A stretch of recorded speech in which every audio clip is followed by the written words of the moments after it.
sang qui est descendu en ce temps du soir. Oh Père, pour venir révéler la parole à ton épouse que tu as prévu pour l'enlèvement. Et ce matin, cette épouse est là. Seigneur, au lieu, Père éternel, de préparation pour l'enlèvement. Seigneur, toi qui es l'ange, qui connais, Seigneur, oh Père, Seigneur, tes critères, oh Dieu, pour ton épouse. Laisse que tu te révèles à elle, afin qu'elle soit prête. Car tu viens d'apprendre, oh Père éternel, une épouse sans tache et ni ride. Seigneur, t'invitons, Seigneur, pour ces instances. Dieu de gloire, viens oindre d'onction, Père, cette église. Et, oh Père, chaque frère, chaque soeur qui est venu, Seigneur, pour te rencontrer, qu'il soit en harmonie avec toi. Toi qui pardonnes les péchés, pardonne nos péchés, Seigneur. Quel que soit ce que le diable pouvait nous réclamer, Seigneur, au travers de son Père, nous savons que nous sommes purifiés. Voilà pourquoi, Dieu de gloire, que ce matin, Père éternel, que quelque chose se passe ici et que ton épouse puisse te rencontrer, Seigneur. Prends, Père, la prééminence de toutes choses. Pendant que nous allons faire la lecture de ta parole, que tu donnes les contextes toi-même, que tu interprètes toi-même, Seigneur, dans le cœur de tout un chacun. À chaque fois que l'homme a introduit sa pensée, ça entraîne la mort. Nous voulons nous capter du chemin, totalement du chemin, Seigneur. Pour ne compter qu'à toi. Seigneur, bénis, Seigneur, oh Dieu, cette église et les bergers que tu as placés ici. Seigneur, que tu nous gardes, oh Père, dans la fidélité de ta parole. Fais ôter, Seigneur, oh Dieu, tout ce que tu n'as jamais suivi. Seigneur, nous remettons maintenant, oh Seigneur, toutes choses en tes mains. Que ceux qui sont venus malades, qu'ils puissent se retrouver, oh Père, en bonne santé. Que ta puissance au vivant se manifeste parmi nous. Et que chacun sache qu'il était dans ta présence. Nous recommandons toutes choses en tes mains. Tout ce qu'on n'a pas cité, que le Saint-Esprit prenne les relais. Toi qui vis au siècle de siècle. Au nom de Jésus-Christ, nous avons ces prières demandées en disant Amen. Dieu vous bénisse. N'est-ce pas, nous sommes dans la joie de venir rencontrer le roi des rois. On va prendre l'écriture des révélations. On sait qu'à chaque fois on va dire révélation. Vous savez que nous sommes dans l'Apocalypse. Donc, le chapitre 1, on va prendre de 1 à 3. Révélation de Jésus-Christ que Dieu lui a donné pour montrer à ses serviteurs les choses qui doivent arriver bientôt. Et qu'il a fait connaître par l'envoi de son ange à son serviteur Jean, lequel a attesté la parole de Dieu et le témoignage de Jésus-Christ, tout ce qu'il a vu. Heureux celui qui lit et ceux qui entendent les paroles de la prophétie et qui gardent les choses qui y sont écrites. Car le temps est proche. Le temps est proche. Vous pouvez vous asseoir. Vous allez constater que tout le temps on fait que la lecture de cette écriture. Mais ce n'est pas en vain. C'est parce que c'est quelque chose de capital. En tout cas, c'est pour l'épouse. Nous allons donc continuer avec le thème. Comme on le sait ici, on est sur le 7 âge de l'Église. Et nous étions basés sur l'âge d'Éphèse, le premier âge. Amen, amen. Avant tout ceci, je vais lire l'écriture qui annonce cet âge. Selon le prophète, on sait que c'est dans Apocalypse 2, de 1 à 7. Lisons au nom de Jésus. écrit à l'ange d'Éphèse. Voici ce que dit celui qui tient les 7 étoiles dans sa main droite. Celui qui marche au milieu de 7 chandeliers d'or. Je connais tes œuvres, ton travail, ta persévérance. Je sais que tu ne peux supporter les méchants. Que tu as éprouvé ceux qui se disent apôtres et qui ne le sont pas. Et que tu les as trouvés menteurs. Que tu as de la persévérance. Que tu as souffert à cause de mon nom. Et que tu n'étais point lassé. Mais ce que j'ai contre toi, c'est que tu as abandonné ton premier amour. Souviens-toi donc d'où tu es tombé. Réponds-toi et pratique tes premières œuvres. Sinon je viendrai à toi et j'ôterai ton chandelier de sa place, à moins que tu te répandes. Tu as pourtant ceci, c'est que tu es les œuvres de Nicolas, œuvre que je hais aussi. Que celui qui a des oreilles entende ce que l'Esprit dit aux églises. À celui qui vaincra, je donnerai à manger de l'arbre de vie qui est dans le paradis de Dieu.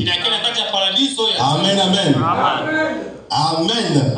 N'est-ce pas, ça nous fait du bien? Quelle récompense pour celui qui va vaincre. Amen. Donc, ici, avant qu'on puisse commencer, sinon aborder un point sur lequel on va essayer de commenter. Nous sommes en train de revenir un peu sur le rappel de tout ce qu'on a vu depuis qu'on a commencé au départ. On est en train de parler des âges de l'Église. Mais il y en a 7. Et sur ces 7, on les a cités. On avait cité ces 7 âges. Et on avait commencé à donner les caractéristiques de chaque âge. Et les messagers. Donc ici, je veux faire comme un rappel parce que on est en train de boucler presque une pensée de tout ce qu'on a eu à voir. Alors, donc on avait commencé par l'âge d'Éphèse. Donc on avait dit que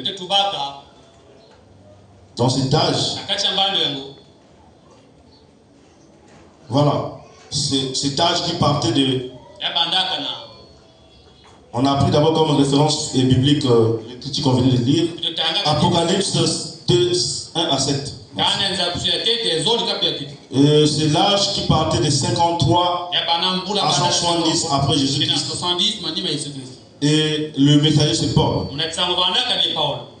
Ici, il y a eu des salutations où on a présenté les 7 étoiles et les 7 chandeliers. Amen, amen. Et ici, il y a eu des reproches, ce qu'on a lu, parce que normalement, c'est ce point-là qu'on a développé. Abandon du premier amour. Esprit de nicolaïsme au milieu de l'église. Et la promesse est l'arbre de vie. Alors, nous avons parlé de... Les autres, là, on va sauter un peu. À la vie, je donne juste les périodes. Après Éphèse vient là de Smyrne, qui parle de 170 à 312 après Jésus-Christ. Le messager c'est Irénée. Alors le suivant âge, c'est là de Pergame. C'est dans Apocalypse 2, 12 à 17. Et ça partait de 312 à 606. Le messager c'est Martin. Après le Pergame, nous avons Tchatchir, qui partait de 606 jusqu'à 1520. Avec Colomban comme comme étoile, comme lumière. Nous avons Sardes, qui est parti de 1520 à 1720. 1520 à 1750. Pardon. 1750. Avec Luther comme messager. C'est dans Apocalypse 3, 6 à 1. La Philadelphie, Apocalypse 3, 7 à 13. Ça part de 1750 à 1906. Le messager, sinon la lumière, c'était Wesley. Après, c'est le dernier âge d'Apocalypse 3, de 14 à 22. Depuis 1906 jusqu'à nos jours. Et le messager, on a dit que c'est William Marubana. Alors, donc nous ici, vous allez voir que dans notre exposition, sur notre exposé, on est en train de s'attarder sur deux âges qui n'est autre que l'alpha et l'oméga, le ministère alpha et l'oméga, parce qu'il y a eu intronisation de la parole au niveau des fesses. Parlons des âges, bien sûr. Et l'âge oméga qui devait répéter la scène et clôturer. Donc, quand on a la compréhension de ces deux âges, on sait qu'on a presque toute la compréhension de l'histoire des églises. Amen, amen. Alors donc, pour cela, quand parlons d'Éphèse, nous avons été menés à aborder pas mal de sujets, sinon des points. En dehors de l'introduction générale, nous avons eu beaucoup de points qu'on a essayé d'aborder. Alors, sachant que nous ici, on est vraiment sous l'autre là, sous l'onction, sinon la révélation de vouloir montrer c'est que l'écriture de Jésus-Christ lui-même qui devait se révéler à son épouse, dont était représenté par Jean, qui était le type de l'épouse de l'église. Alors nous voulons comprendre cela parce que quand vous prenez l'Apocalypse 1, chapitre 1, tous les livres, sinon tous les chapitres, vous voyez qu'ici, on est en train d'expliquer des choses surnaturelles. Donc, tout était surnaturel. Alors, si on n'a pas eu cette grâce, comme cité ici avec le messager, ça veut dire que personne ne pouvait capter la pensée de Dieu. Comme on est en train de le dire ici. Là. Amen, amen. Parce que Dieu lui-même, qui s'est dit, je vais me révéler à mon épouse. Donc, dans ce premier tableau, vous voyez que Dieu a pris Jean. Donc, Jésus-Christ devait se révéler à Jean. Mais en passant par un ange. Amen, amen. Et donc, sans la présence de l'ange, Jean ne pouvait pas capter ce que dit le Seigneur. Sinon, c'était la révélation. C'est ça qu'on voulait prouver ici aussi, sur l'importance de ce messager. Qu'est-ce qu'ils sont venus faire? Est-ce qu'on les cite seulement comme ça?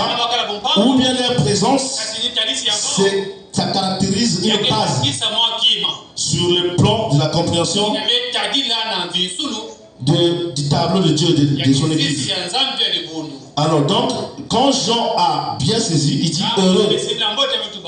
Là-bas on dit heureux celui qui lit et ceux qui écoutent et qui gardent ce que l'esprit, donc les paroles de prophétie. Vous voyez ici qu'on souligne. Le prophète dit que non, vous devez souligner au verset 3 pourquoi cette parole était une parole de prophétie. Alors donc quiconque ne recevra pas la révélation de Dieu par l'entremise d'un prophète, tu n'auras jamais une compréhension de Dieu. Vous voyez là, ça annonce l'importance des prophètes.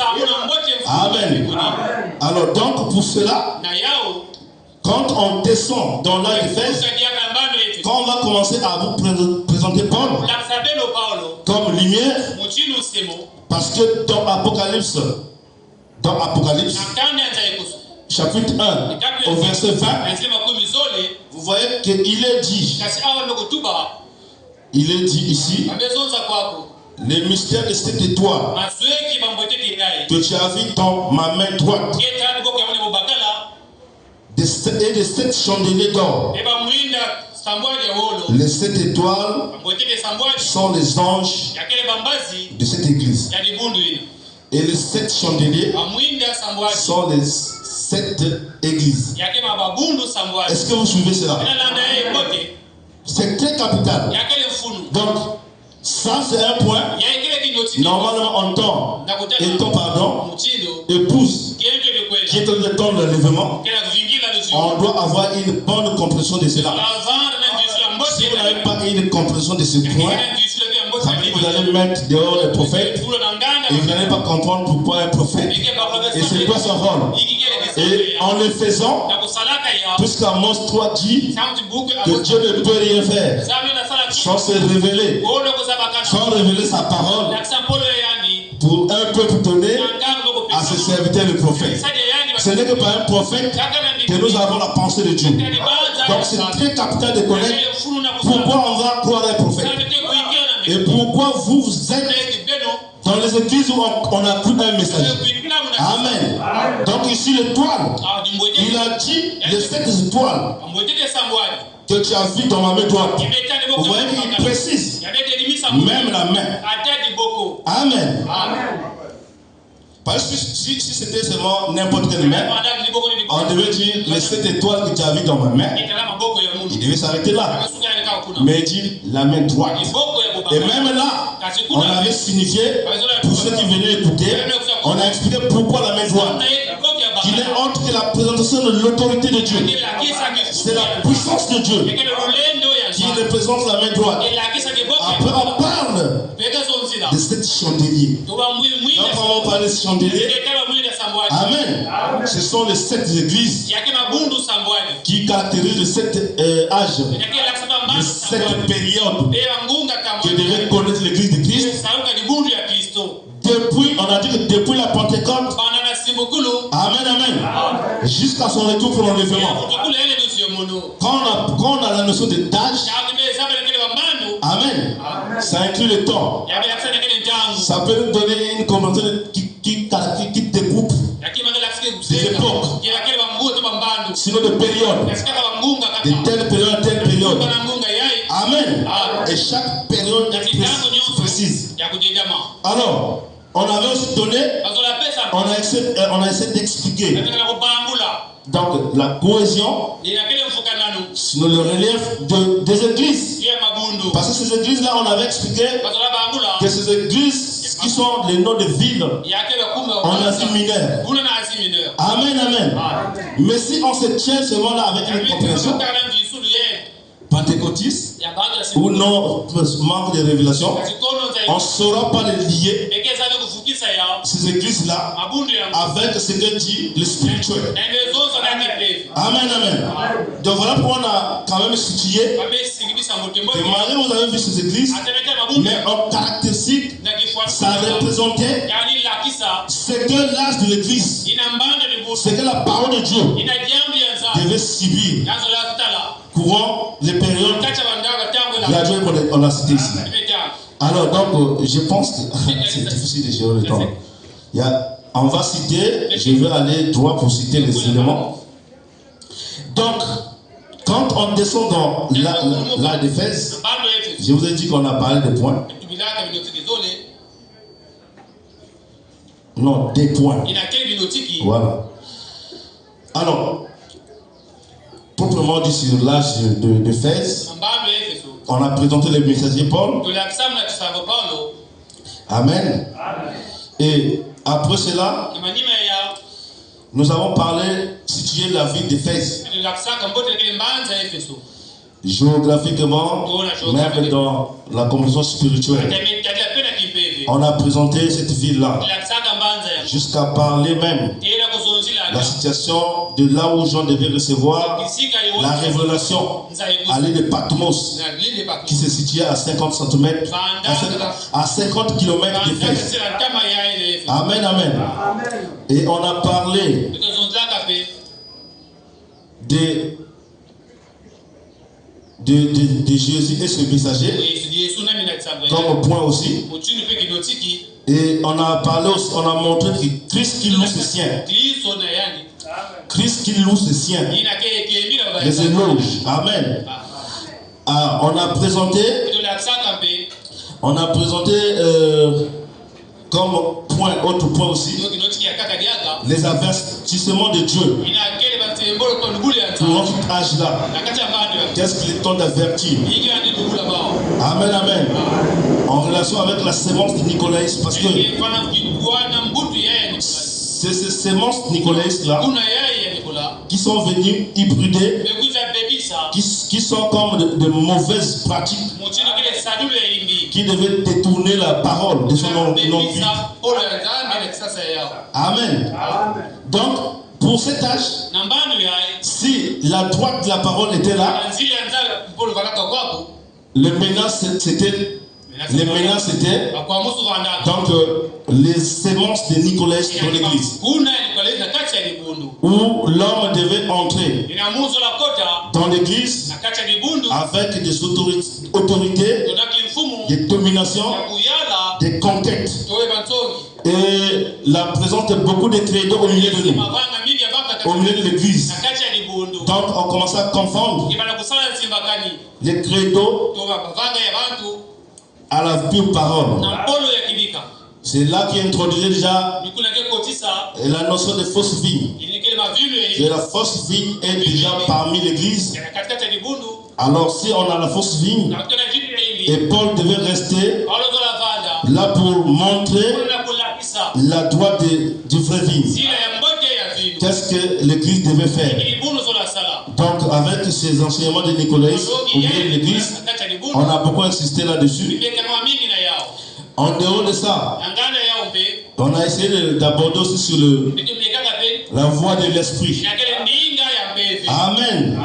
La voie de l'esprit avec Apocalypse 2, carrément le dernier verset. Amen. Parce que là-bas, on interprète. Vous allez constater que dans chaque écriture, quand on va faire le parcours des âges,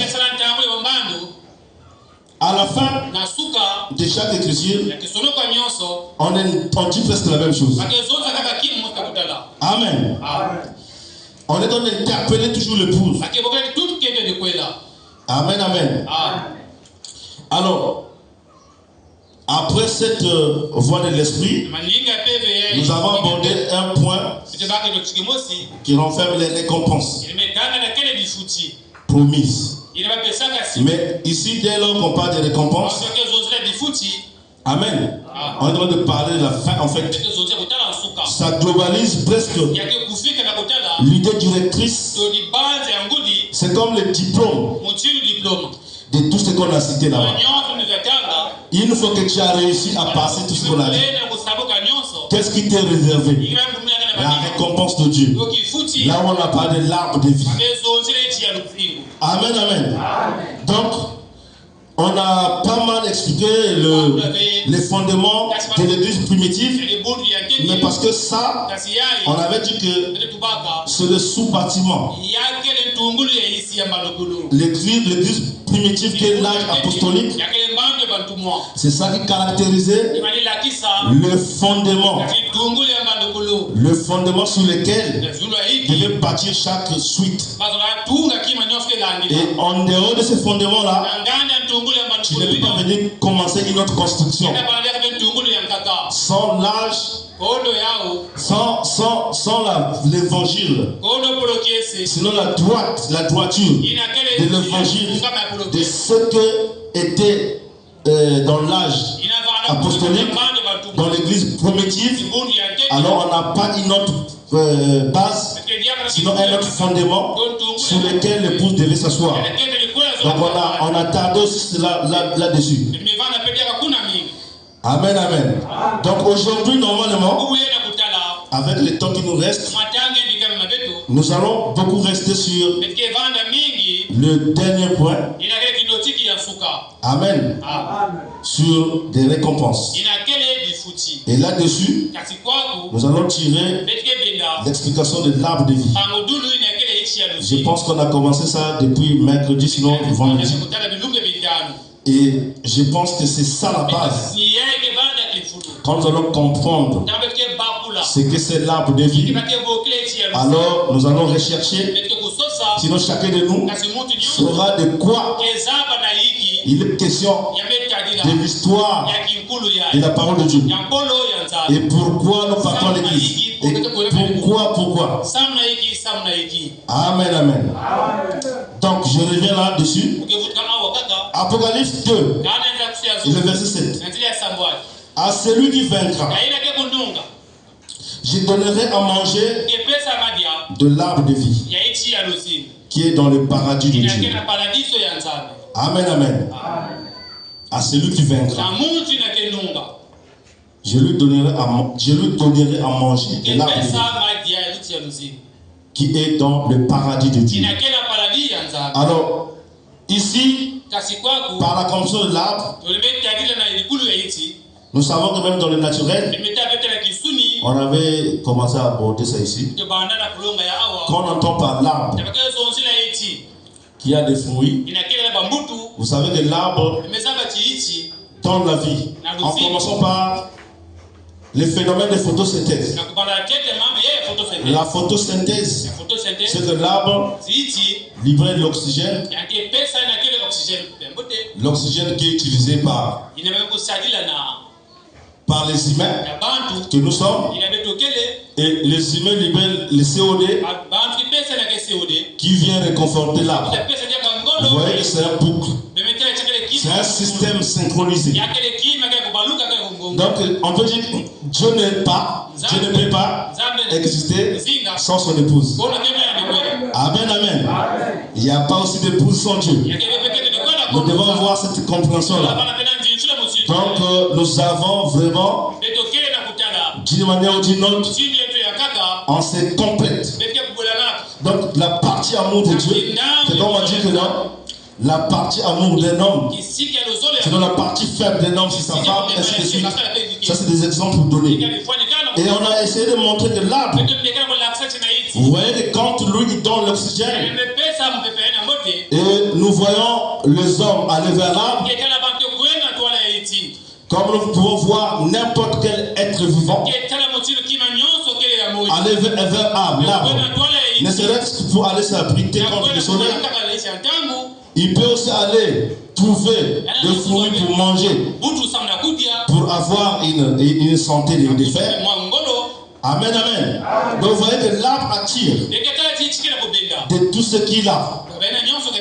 Alors, si dans le naturel, nous pouvons constater que au travers de l'arbre, nous voyons que les êtres humains, les êtres vivants recouvrent la vie.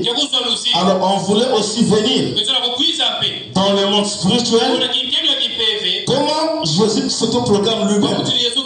Parce qu'en dehors il dit que dans Jean 6, en dehors il dit que je suis le pain de vie qui est descendu du ciel. Amen. Il est aussi démontré dans le livre de Genèse qu'il est l'arbre de la vie. L'arbre de vie, pardon. Et par là, si on parle de l'arbre, dans le livre de Nombres, sinon dans l'Ancien Testament, les appellations de l'arbre, l'homme a été représenté parfois comme l'arbre. Quand on va parler de l'arbre, il s'agit parfois de l'homme. Amen, amen.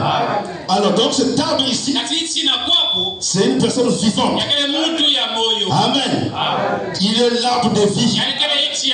Alors si tu n'as pas l'arbre ici, dans le naturel on a prouvé que même la science est dans le développer. Amen, amen.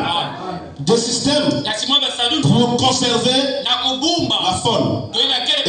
Amen, amen. La flore. Donc, il défend que les gens puissent abattre les arbres n'importe comment. Parce qu'ils en savent. Amen, amen. L'importance, Si une fois on pouvait couper tous ces arbres-là, nous allons mourir ici de la chaleur. Donc sans l'arbre, il n'y a pas de vie. Sans Jésus-Christ, que l'arbre de vie, tu mourras, tu ne vivras pas. Tu vas manger l'arbre de la mort. Parce que dans le jardin d'Éden, on est en train de présenter deux arbres. Il y a l'arbre de vie et l'arbre de la connaissance du bien et du mal. Amen. Je préfère dire le frère Branham pour ne pas dire n'importe quoi. Alors, il dit, c'est lui qui vient, comme j'ai fini, l'arbre de vie. N'est-ce pas une belle expression? Elle est utilisée 3 fois dans le livre de la Genèse et 3 fois dans le livre de l'Apocalypse. Mais on avait dit pourquoi la Genèse de l'Apocalypse. N'est-ce pas ici le pasteur avait présenté ici? Amen, amen.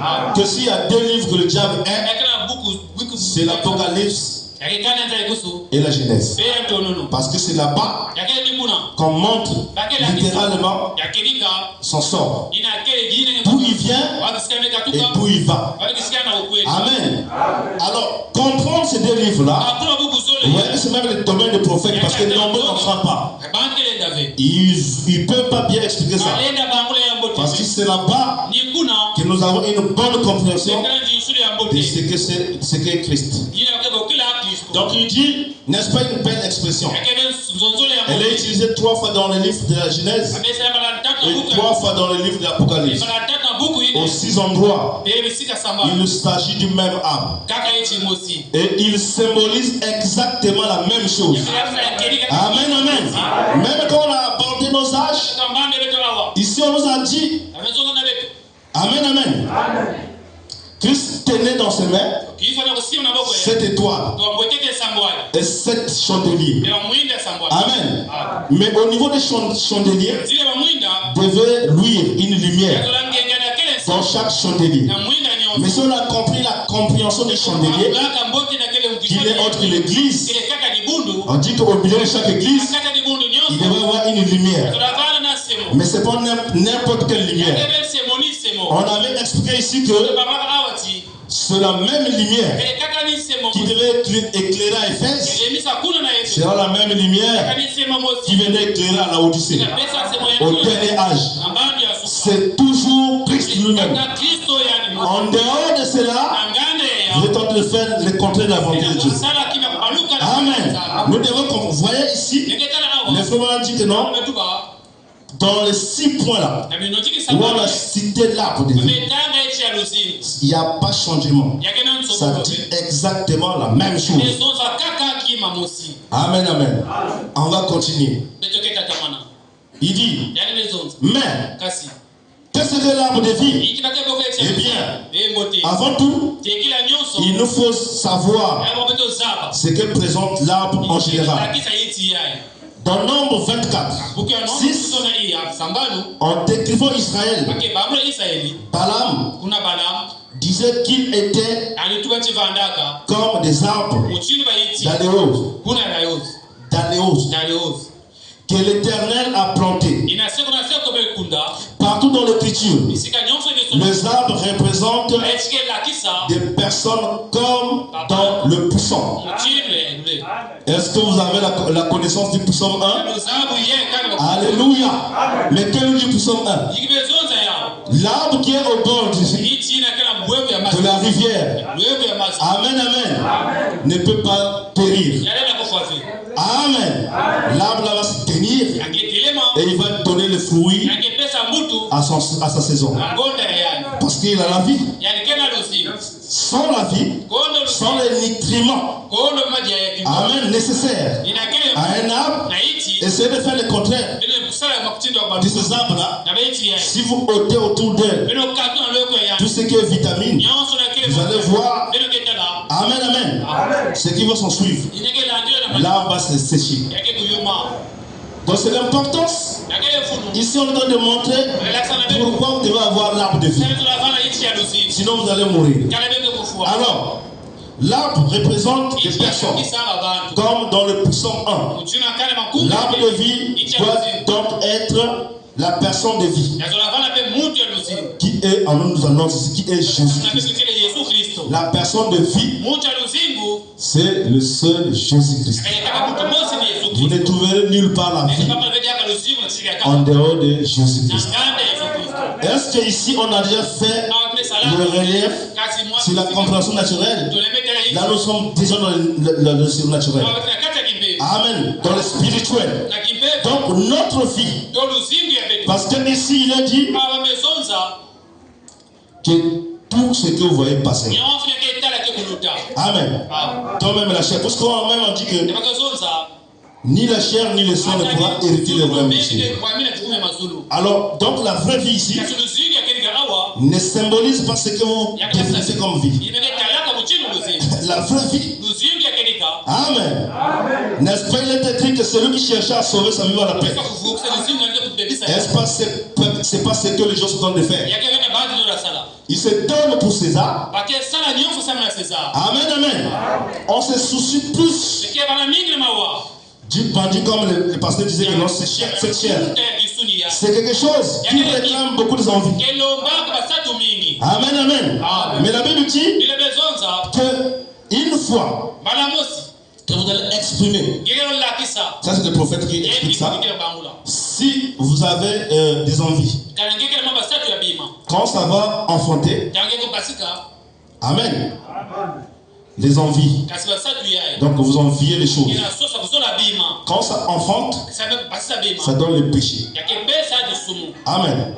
Donc l'enfant des envies, amen, donne, donc accouche le péché. Et une fois que vous rentrez dans le péché, le péché couche quoi? La mort. Amen. Est-ce que vous êtes en train de suivre quelque chose? La Bible dit que le salaire du péché, c'est la mort. Alors, donc nous n'avons pas besoin de passer, de consacrer tout notre temps à ne faire que les choses de César. Amen. Sinon l'équation, la formule qui vous attend, vous allez envier le monde, vous allez rentrer dans le péché. Et une fois que vous êtes dans le péché, vous serez dans la mort. Voilà pourquoi on nous présente maintenant l'arbre de vie. Il est le pain qui est descendu du ciel. Alléluia. Il dit, l'arbre de vie, donc être la personne de vie qui est Jésus-Christ. Or, dans le jardin d'Éden, il y avait deux arbres au milieu du jardin. L'un était l'arbre de vie et l'autre était l'arbre de connaissance du bien et du mal. Amen. C'est une notion basique. Ne ratons pas l'entendement de cela. Amen. Parce que si vous n'avez pas une clarification, quand on va vous dire l'arbre du connaissance du bien et du mal, si les gens interprètent ça eux-mêmes, ils vont croire peut-être que c'est quelque chose qui pouvait aussi donner la vie. Mais dès lors qu'on présente l'arbre de vie, le contraire qui est l'arbre du connaissance du bien et du mal, n'est-ce pas, dans la Genèse, quand avant la chute, quand on préfigure ce qui s'est passé, on est venu dire à quoi Ève, qui avait reçu les instructions de son Dieu, qui devait garder normalement ce que Dieu lui a dit. Mais celui-là, il vient nous dire, en fait, c'est là où l'homme veut toujours chercher quelque chose, à vouloir comprendre quelque chose. Même quand il connaît que ce qu'il veut là, quand on veut lui miroiter, quand on veut lui parler de quelque chose, le voilà qui veut aller. Amen, amen. Ici, on parle de la femme spirituelle. Parce que j'ai mentionné qu'à la femme, Ève comme femme. Amen. C'est comme si on devait condamner nos soeurs. Mais ici, nous sommes dans le spirituel. Ève n'était qu'un type. Amen. Elle devait représenter quelque chose seulement. Donc, quand au conseil, aux interpellations, à ne pas s'évacuer dans la fausse vie, dans le faux enseignement. Ça regarde tout le monde, le corps de Christ, les humains comme les hommes comme les femmes, parce que nous sommes l'épouse. Amen.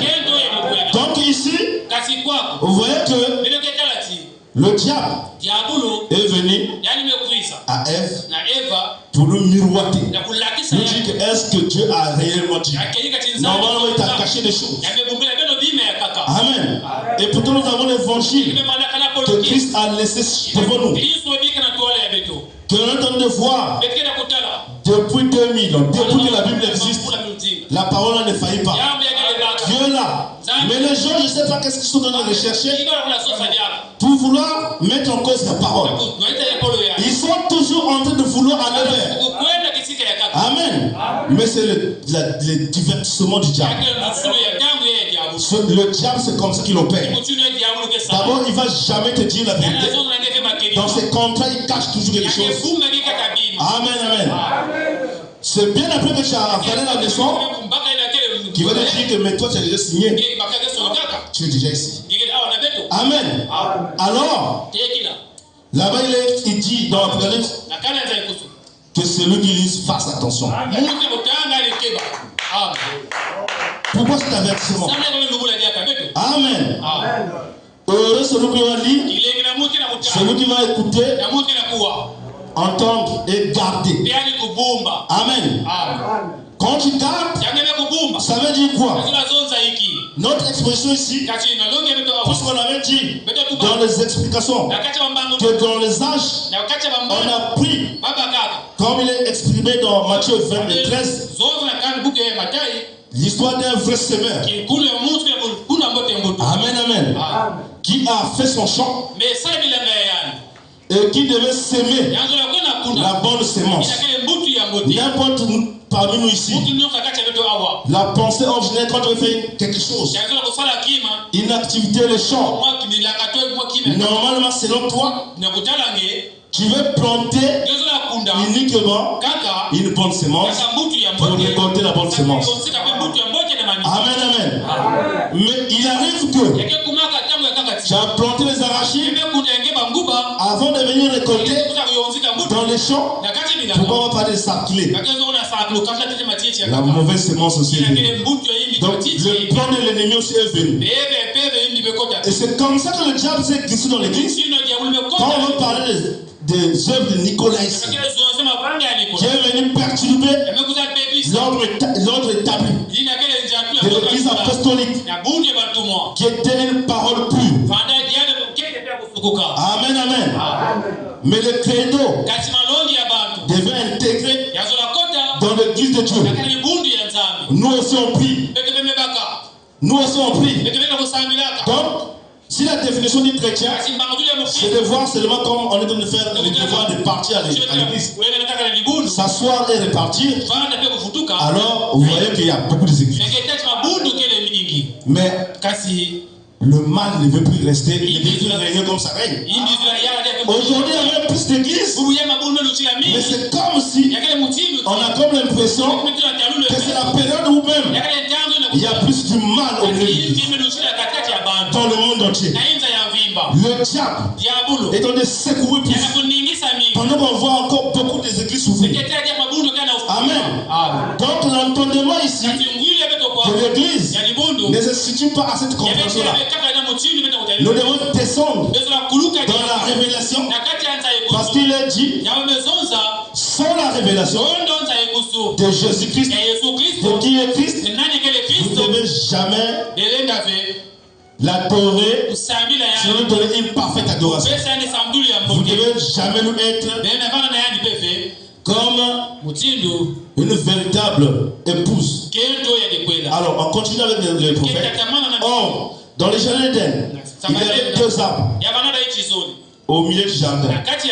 L'un était l'arbre de vie et l'autre était l'arbre de connaissance du bien et du mal. L'homme vivait par l'arbre. Vivrait par l'arbre. L'arbre de vie. Mais il ne devait pas toucher l'autre arbre sous peine de mourir. Amen. L'autre arbre, c'est l'arbre de connaissance. Mais l'homme a quand même pris de l'autre arbre. Et ce moment-là, la mort est entrée. Est entrée en lui par le péché. Et il était dorénavant séparé de Dieu. Amen, amen. Donc ici c'est le péché qui vient nous écarter, nous éloigner de Dieu. Amen. Quand on fait le contraire de ce que dit la parole, on s'éloigne automatiquement de Dieu. Pour se réconcilier avec lui, il ne comprend que sa parole. Il faut revenir. Quand on a dit à la d'Éphèse, je te réprimande, tu as abandonné ton premier amour. On nous a donné comme ici de sortie. Il dit que le seul moyen pour nous, c'était par moyen de la repentance. Pour revenir à notre premier amour. Sans la repentance, on serait éloigné de Dieu. Amen, amen. Donc la repentance nous ramène toujours dans la lumière. La lumière de Dieu. Or, cet arbre là-bas, en Éden, cet arbre qui était la source de la vie, c'était Jésus. Dans Jean chapitre 6, Jésus se présente lui-même comme la source de la vie éternelle. La source de la vie éternelle. Il s'est présenté. Non, il s'est appelé le Pain du ciel. Amen, amen. On a dit ici que est-ce qu'on peut refuser le pain? On a dit que dans le naturel, il est démontré que le pain, c'est un aliment complet. Amen. Il y a beaucoup de vitamines. Il est le pain du ciel. Donc pour avoir la vie, il faut manger Christ. Pour manger Christ, ce n'est autre que sa parole. Tu vas vivre sa parole. Il n'y a pas d'autre miracle. Tu viens à la parole, tu es en train de manger Christ. Comme on est en train de le faire ce matin. L'homme ne mangera pas du pain seulement. Là, vous voyez des contextes. Le pain que je parle ici, le pain de vie qui est Christ, mais l'autre pain, c'est celui qui vient vivifier le charnel. Comprenez bien. Il y a pain et pain. Donc le même pain, parce que l'esprit aussi vit dans l'homme. Ça veut dire qu'on n'est pas en train d'exclure le pain qui va nourrir cette chair. Amen. Sans cette chair, l'esprit ne se pas.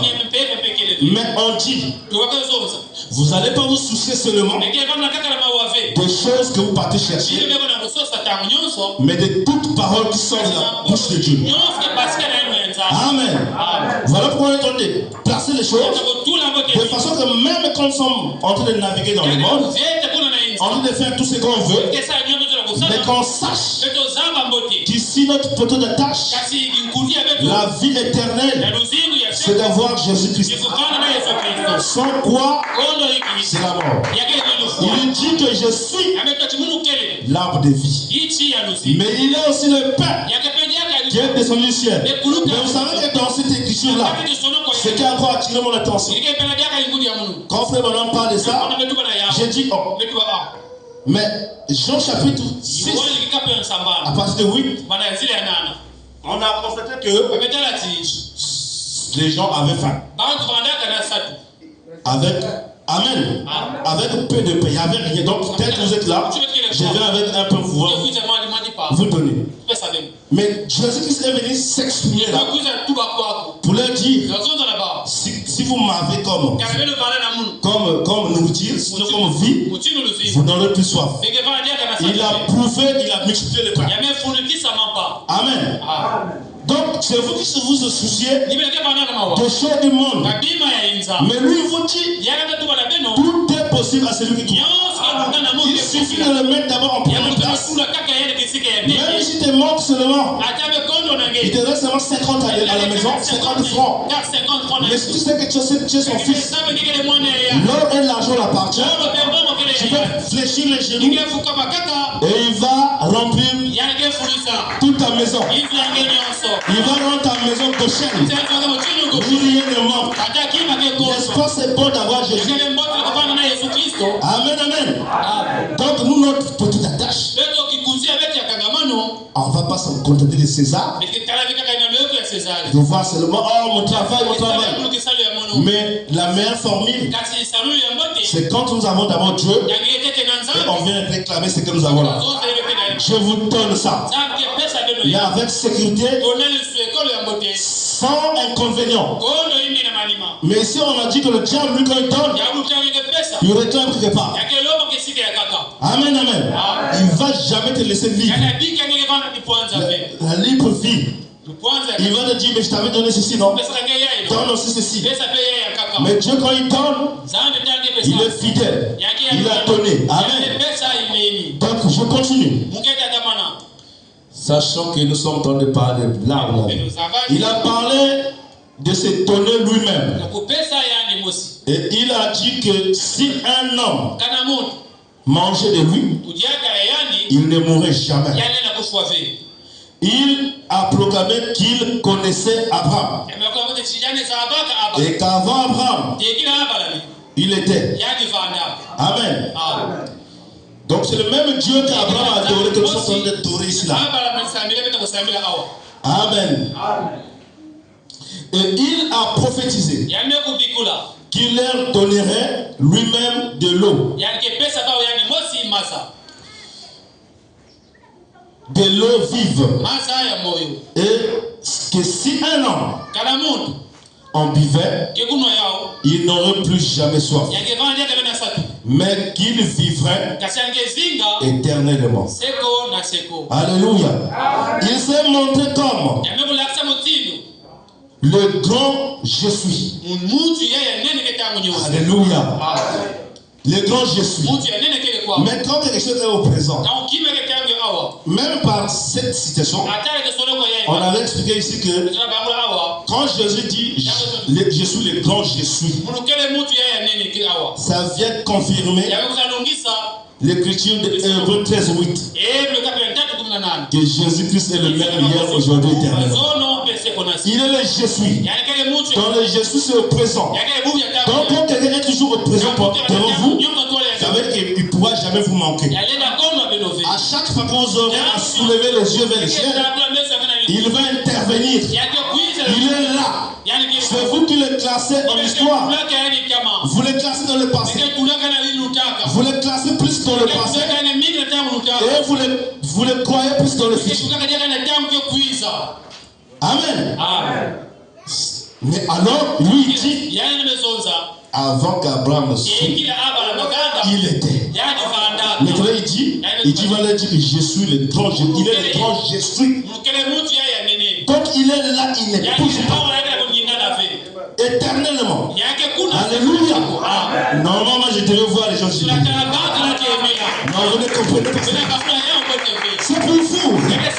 Christ est avec toi. Donc, par cette déclaration déjà, même maintenant, normalement, personne ne pouvait plus avoir le souci du monde. Oh, mais j'écoute le grand je suis. Il est là en train de te parler. Tu es devant celui qui donne tout. Mais alléluia. Il a seulement besoin de ton aide. Il t'interpelle seulement. Exprime ton besoin. Amen. Après il va te dire, viens et suis-moi. Mais pour aller te donner quelque chose, il va te dire, si moi tu me demandais des choses, là où Jésus ne savait pas là, si ça y est là-bas au bouton, je vais te dire, viens, suis-moi, donner ce que j'ai. Amen, amen. Je ne sais pas si vous comprenez. Donc, quand on parle à Christ, quand vous lui demandez tout ce que vous avez besoin, il vous dit seulement, viens et suis-moi, viens prendre ton cadeau.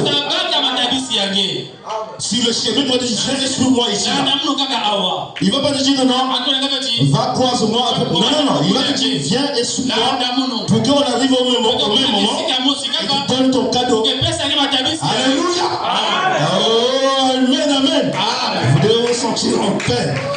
Dans la joie, moi je me sens déjà dans la joie. Je ne sais pas si vous sentez ce que je ressens. Il est le pain de vie. Il est descendu du ciel. Si tu as besoin de la vie, il faut le manger. Est-ce que vous avez déjà vu quelqu'un qui a faim? Tu as faim. On te donne la nourriture. Tu ne veux pas manger. Mais tu pleures de faim. Amen. C'est bizarre. Tu seras un peu paradoxal. Tu dis que tu as faim.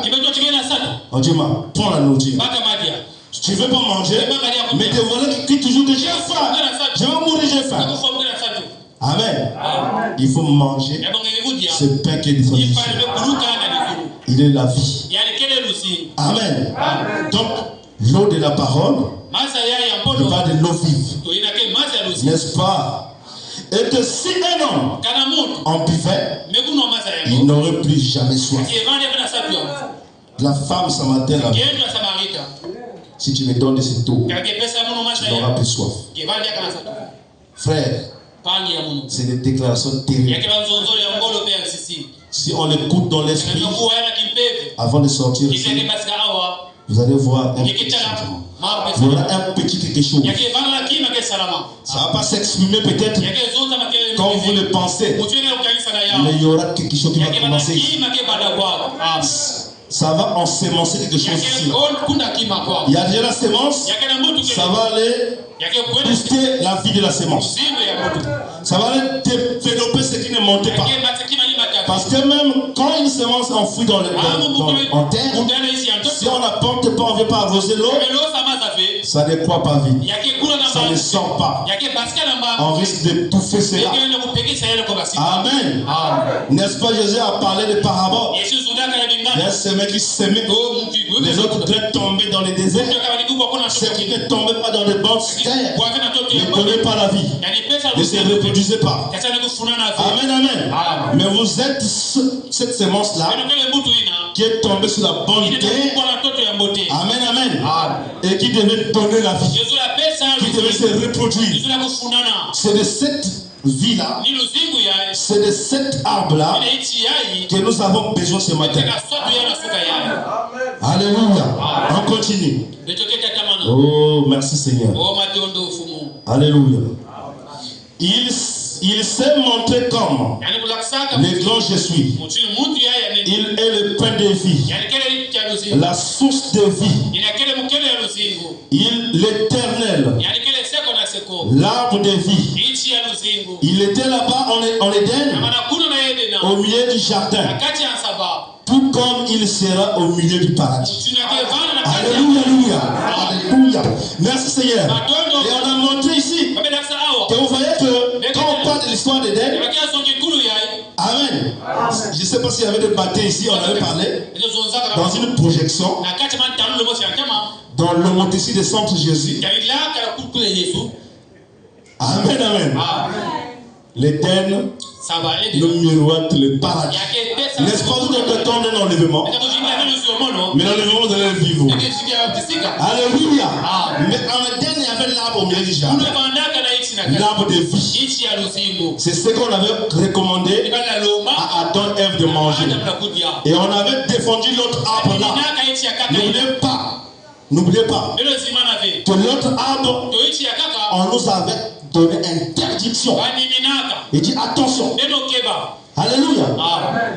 Ne mangez pas l'arbre de connaissance du bien et du mal. On nous a pointé l'arbre de vie. Alléluia. Mais le diable, donc courant les âges, vous voyez que il s'infiltre toujours au milieu de l'église pour vouloir pervertir la pure parole pour dire que moi aussi je vis. Donc, il fait l'image. Donc, c'est l'image. Je ne sais pas si on aura le temps d'expliquer Apocalypse 13. C'est quelque chose que je lisais, mais Dieu m'avait ouvert un tableau pour dire que c'est compliqué. Donc, le prophète a expliqué sur Apocalypse 13. Quand il explique sur l'image de la bête, il y avait d'abord une bête, l'autre devait faire l'image. Amen. Mais on n'a pas peut-être tout ce temps-là. Quand le pasteur, on aura le temps, on va revenir ici. Parce que ça, c'est des choses. Typiquement, quand on va parler d'enlèvement. Mais là, on est en train d'expliquer les âges.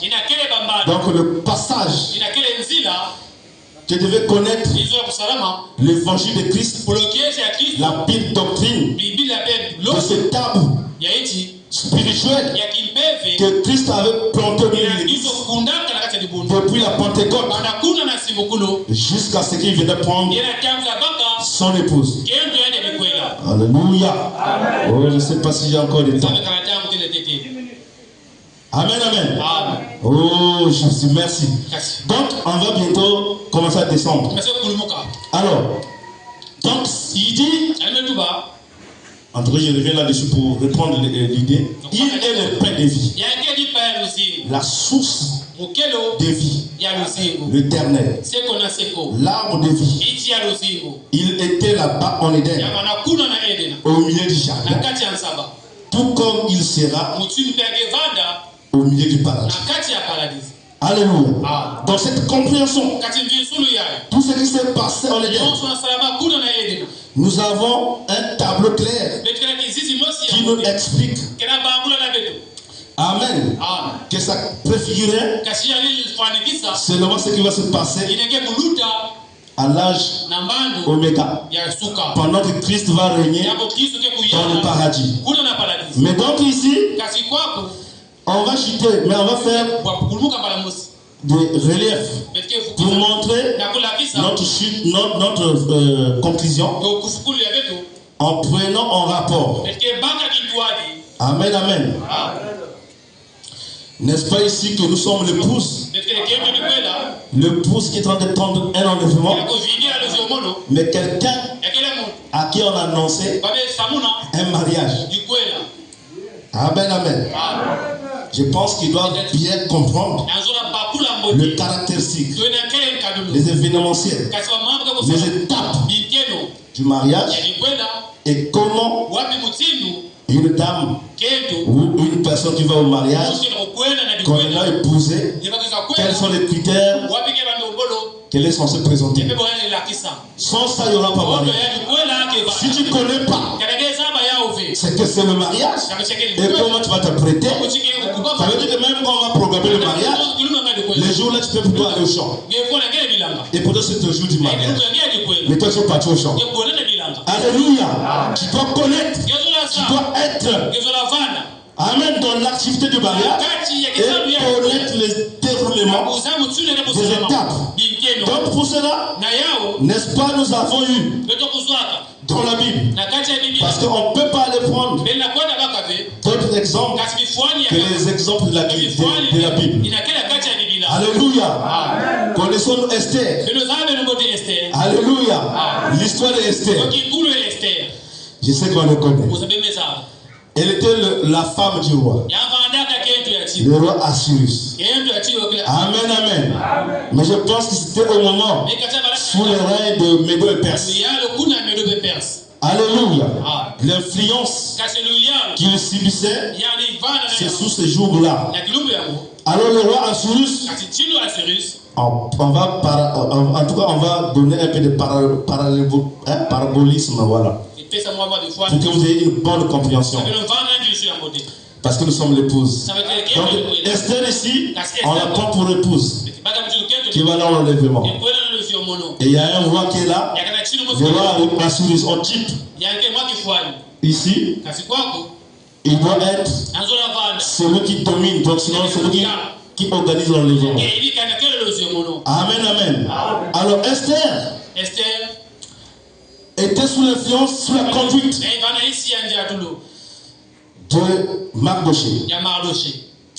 Amen. Vous savez ce que c'est Mardoché pour Esther. Esther devait écouter attentivement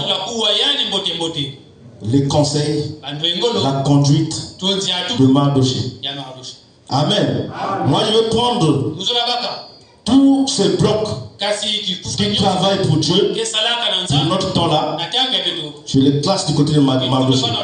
Dans le spirituel, le Saint-Esprit, qui est une conduite, je vais le placer aussi du côté de Mardoché. Les Éphésiens 4 et le prophète, je donne une compréhension de ce qu'on veut dire. Tout cela, ils vont être dans le bloc de Mardoché. Les détails, c'est après. Ici, on veut montrer des choses. Alors, vous voyez que Esther, maintenant à côté, il y avait Aman.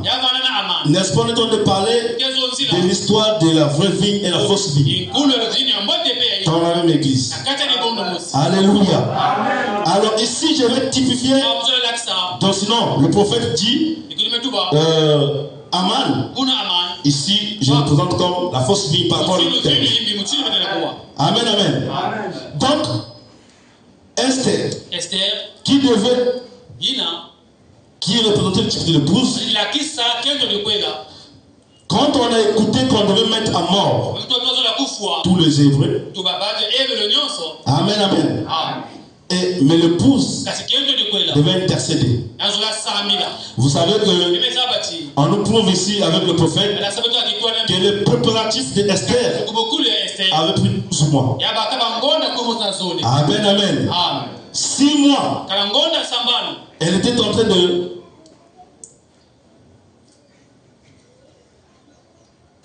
Ok. 6 mois, elle était en train de faire ces préparatifs avec de l'huile qu'on appelait mirée. Et les autres 6 mois, c'était la beauté, sinon le préparatif avec les aromates. Amen, amen. Alors ici, on sait de seulement que quand on a donné la loi de mettre à mort tous les enfants hébreux, l'épouse Esther devait rentrer en intercession. Parce que ici, vous savez que quand la tribulation va s'abattre ici, amen. Je sais que l'épouse ne sera plus là. Mais ce qu'on est en train de subir maintenant pour l'enlèvement, ce que les œuvres de Nicolas est en train de faire dans l'église, pour combattre, pour interdire les gens d'adorer un véritable Dieu, il faut que nous, en tant qu'épouses, qui avant, même si le diable avait retenu la vérité pendant le temps, comme Esther devait faire beaucoup de temps sans voir les rois, nous devons prendre notre courage d'adorer, d'intercéder, de prier Dieu, afin que l'épouse, amen, amen, s'apprête, en soit au point pour l'enlèvement. On sait que Christ sait qu'il ne va jamais perdre le mot. Mais nous devons créer des conditions pour que la dernière brebis, qui n'est pas encore rentrée, qu'il rentre. Mais c'est pas toi et moi. C'est par la prière de ça que nous allons annuler les œuvres du diable. Amen, amen. Donc vous comprenez ici que nous avons un grand rôle en tant qu'épouse. Et pour que Aman, qui croyait, qui devait tuer ceux qui sont dans les véhicules l'évangile, qui puisse mourir lui-même dans le cœur de feu. Alléluia, alléluia. On peut dire ici que c'est la fin. Amen, amen. On aura tout le temps. Mais je pense que l'idée est là. On est en train de finir. Je pense qu'aujourd'hui, c'est un peu content. Parce qu'on a atteint un peu l'orbite. Alléluia, alléluia. Que Dieu vous bénisse. Donc, asseyez-vous heureux. Vous qui avez pris la parole de son corps. Le pain de vie est là. L'arbre de vie est là. Christ est lui-même. Il suffit de le manger tous les jours. Vous aurez la vie. Ne partez pas vers l'arbre de la connaissance du bien et du mal. Que le diable qui va le troubler, d'aveugler les gens. Venez à Christ. Suivez-les et vous aurez la vie. Que Dieu vous bénisse.